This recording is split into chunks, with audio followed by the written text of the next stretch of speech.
Hi besties, welcome to class once more. In today's class, we are doing something simple, something not too serious.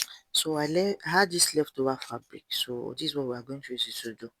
It's very beautiful, just a short shift dress, and there's cover buttons in front. If this is something you wish to learn, now let's get started. And if you've not subscribed to my channel, you're missing a lot too. You have to subscribe. Now let's get on. So I have this leftover fabric. We're using a Kampala fabric and a plain crepe fabric. So since this is shift dress, there's no zipper. So I'm just going to fold the fabric into four equal parts. Sorry, four. So I'll just make sure it's well aligned. Then we'll start the drafting of the fabric.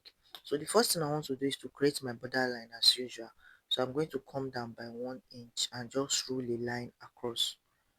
So after ruling a line across, line across, it's now time for me to impute my shoulder. So for the shoulder is 11 divided by 2 is 5.5. You know it's for a 4-year-old, so it's not something serious. So I'm going to come down by 0.5 inch for the shoulder slope because it's a child. So I'm just going to roll the shoulder slope. After doing that, I'll come down to the armhole. That's my bust divided by 6 plus 1. So anything I get, I'm just going to roll it. I'm assuming the shock is not, but that's why I'm doing it like this. So on that armhole line, I'm going to impute my shoulder divided by 4 once more. So after doing that, I'm going to measure my waistline and my hip line. Any measurement I use for the hip will be the same measurement I will use for the knee because it's a shift dress. So all I'm doing is to measure my waistline and my hip line. I'll replicate my hip line measurements for the knee measurements so it will be equal. Now, after doing that, the next thing I want to do is to impute my bust divided by 4 on that armhole area. So I'm going to do it on my chest because we don't have breast. So on my waist too, I'm going to impute my waist divided by 4. Same with my hip divided by 4. I'm just going to use my ruler to mark it. Like I said earlier, I told you that anything we use for the hip, that's what we use for the knee. So I'm just going to get my full length of this gown minus that gathers area. So the full length of the plain crepe part. So whatever I have for my knee, my hip line is the same thing I'll use for my knee line.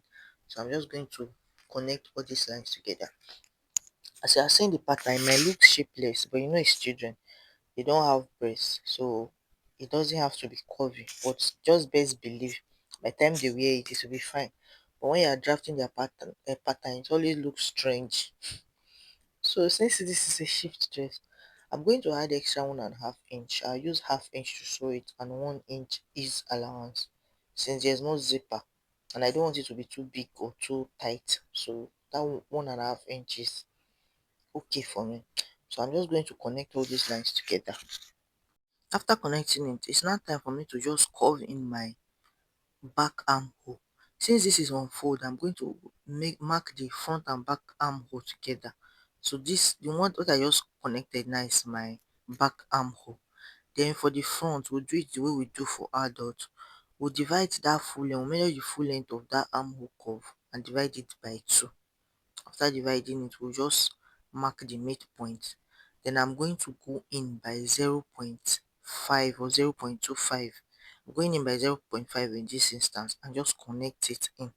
So the one that goes into the fabric itself is the front armhole and the other one is the back armhole. When I'm cutting it, you will know. Now on the neckline, the width of the neck is 2.5 inches. 2.5 is okay. If you make it 3, it will be too wide. And the depth is 2 inches for the back, then 2.5 inch for the front. So I'm just going to create the back depth first, then from there I'm going to create the front depth 2.5 inch and just connect them together. So the main bodies of our shift dress is ready. So it's time for me to cut it. Note that I'm cutting the back pattern first and I'm also adding 0.5 inch to the shoulder area. So after cutting it out, now I'm going to remove the back pattern so that I can safely shape out the front pattern. So I'll just remove the back pattern. So after removing the back pattern, I will now align the front pattern very well. Then I will now shape out the armhole very well now for the front. So please be careful so that you won't shape the back and front together. It will be wide. So now after doing that, when I was drafting, I thought about it. So I changed the neckline for my front as the same with my back. So it's 2 inches deep for the front too. So now it's time for me to create the button loop for the back. So from the midpoint, I'm going to come down by 3 inches and mark that point. After marking it, I'm now going to come in by 0.25 inch. If you come in too much, it will be too wide. So I'm just going to use my ruler to connect it. It will form this very tiny V. I'm trying to create my button line. So it will form this very tiny V, and I will just trim it out. So after trimming it out now, let me open it up for you to see how it looks. Just trim it gently. Be careful, let it not be too wide. So let me open it out for you to see how it looks. So now that I'm done with the trimming, this is how it looks for the back. I'm also gonna have to shock it so that it will not be hard for me to do. Can you see it? So I just put button. So now the next thing I want to do is to take my leftover Kampala fabric and just trim out the gathers. So the gathers, the full length of the gathers is 6 inches. By the time I turn it on both sides, it will be remaining 5.5 inches, which is very sufficient for me. So I'm just going to cut it out, a long strip of cloth. I'm going to cut it out. So after cutting it out now, let me show you how it's going to be. So all I have to do, we later gather it. I'm just showing you, but that's what we are going to do. So the next thing I want to do now is to bring my leftover fabric, fold it into four. Now the hand is puff sleeve, so I'm not using any pattern, but I'll make sure it's bigger than the regular sleeve for a child, because by the time I gather it, it will create this puff. So you're just going to use your free hand and cut out a sleeve that is big, like it's big for a child. In fact, an adult can use this kind of sleeve if it's not gathered. So I'm just going to cut it out gently. After doing that, I'm going to notch the midpoint of that sleeve, and our sleeve is ready. So now what I want to do next is to create my facing for the front. So I'm just going to fold the fabric. I'll just fold it gently. Make sure that there is excess from the neck width. There's excess fabric, so I'm just going to fold it. Then I'll trim out the neckline with my main bodice. So I'm just going to trim it out gently. In this place you have to be careful, if not your neck will not be neat if it's bigger or if the patterns are not equal. So from that, from the shoulder now, I'm just going to measure 1.5 inch allowance round. So I'll just do that now. Measure 1.5 inch allowance gently round. At this point, if you watch this video, you've not subscribed, kindly do so. Thank you in advance. So I'm just going to do it gently. After I've marked it, I will just cut it out. So after cutting it out, this is what it looks like.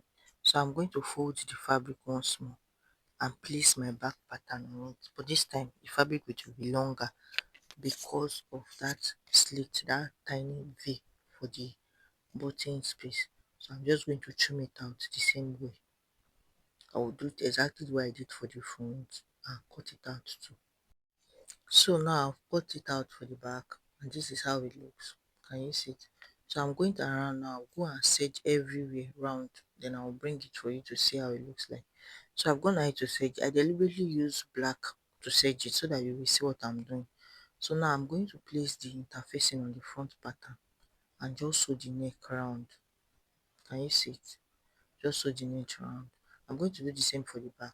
So after sewing the neck round, I'll open it up. After notching it, open it up and top stitch on the interfacing part. Please, the top stitch on the interfacing. So let me do that now. Come and show you. I've also gone ahead to do the back, and I've put my button loop. However, since the way the shape of the back look like, you cannot top stitch. So you have to notch it very well and open it up. You notch it very well before you turn it. If you notch it very well, it will lay flat. So you turn it now and give it a good press. Can you see that I've put my button loop inside? So I'm just taking my scissors to actually make it pointy. So I'll iron it very well. At this point, you can sew it down or you can use your hemming gum Me, I'm using my hemming gum, so I'm just going to gum the front and the back and come and show you. So I'm done with ironing it. I put my hemming gum. However, when I was doing it, I left small space on the shoulder area for both the front and the back. You will know why I did that now. So now that space that you open it up so that your neckline will be neat. Then you hold the interfacing and sew half an inch to close up the shoulder. After doing that, the way I close it, can you see how it looks like? So now you can now iron the shoulder very well. Open it up, iron it.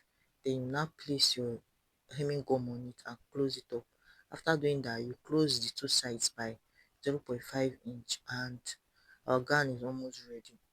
Now for the patterned fabric now, I'm gonna head to run a loose stitch straight, very loose, so that I'll be able to do my gathers. After doing that, I'll take one side of the rope and just start holding it.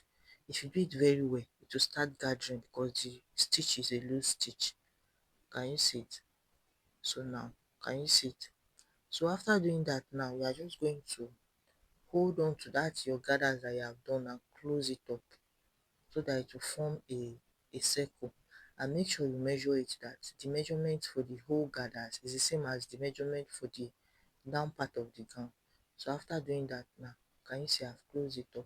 So from the sides, I'm going to open up the main bodies, then the gathers, then I'll attach it. I'll attach it and sew it round and serge it. After doing that, can you see our gown is taking shape? It's very neat. So it's now time for me to do the hand. Can you see? So now for the hand, you're going to cut a strip of plain fabric. The length will be your arm width length plus 1 inch. Then the width will be 1.5.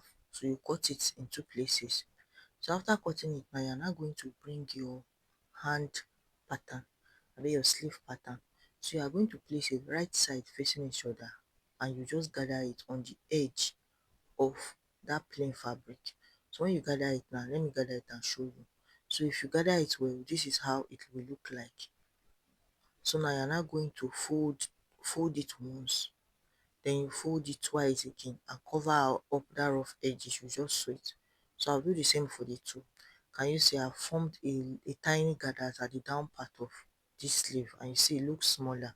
So now you can now use your half an inch to close it up. After closing it up, now you're now going to bring your main bodies. Then you gather the upper part on that shoulder area, you gather it gently, small. Then you sew the others normally, the other part of the arm normally. So I'm going to do it now. Turn the down part of my gown, then iron the midpoint of this gown. Place my button. Can you see how the button is? So I'm just going to place it. The distance, I used 4 inch distance between each button. So it depends on the amount of button you have. And voila, our beautiful shift dress is ready. So if you love this video, kindly like, share and subscribe to my channel. I'll see you in the next class. Enjoy your day. Bye bye.